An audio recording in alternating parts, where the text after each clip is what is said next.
You're listening to Neurofrontiers on ReachMD. On this episode, we'll hear from Dr. Monica Maria Diaz, who's an assistant professor of neurology at the University of North Carolina School of Medicine, about the effects of climate change on neurologic infections, which is the topic of her session at the 2024 American Academy of Neurology annual meeting. Let's hear from her now. My presentation is going to be on climate change effect on neurologic infections, which is what I specialize in. So my presentation is going to be more focused on how the epidemiology of various infections that can affect the nervous system has changed over time. And we know that back in the 1980s, there were very few emerging infections, new infections at the time. HIV had just been discovered.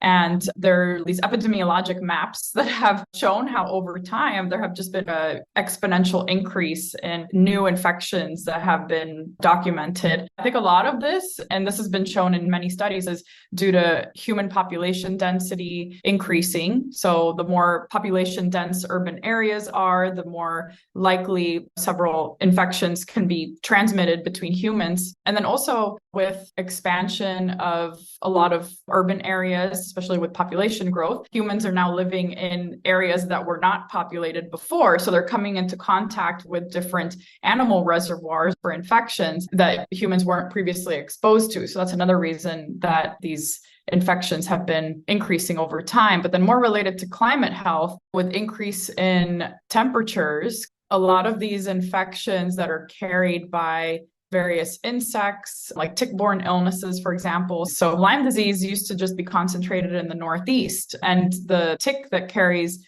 Lyme disease, the Ixodes tick, it was only active in the summertime. But now with the rise in global temperatures, the summers are extending outside of what's considered like the summer months. So now these ticks are more active from like March all the way to October sometimes, depending on how hot it is. Also, another example, mosquito-borne illnesses too, like malaria, West Nile virus, Japanese encephalitis. Like these are all mosquito-borne infections that can cause serious neurologic consequences. And as a consequence of climate change, because there's been a rise in global temperatures, mosquitoes are more active in months where they previously were not active because warmer temperatures set up a nice environment for the mosquitoes to be active. So I think one thing that's important is improving surveillance of these emerging or re-emerging infections, because the CDC, or the Center for Disease Control, they have great surveillance strategies, but there are many new emerging infections. So COVID is a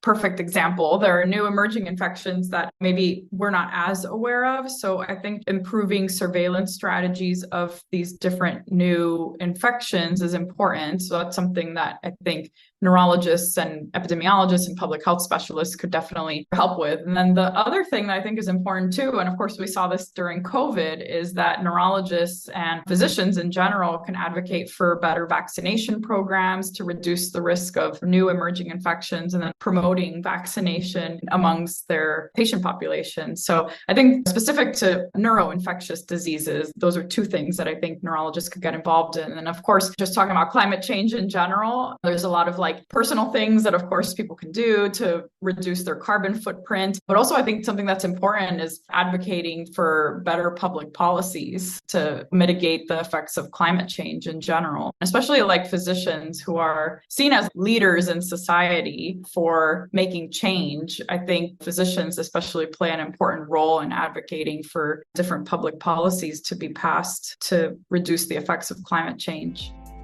That was Dr. Monica Maria Diaz discussing the effects of climate change on neurologic infections. To access this and other episodes in our series, visit Neurofrontiers on ReachMD.com, where you can be part of the knowledge. Thanks for listening.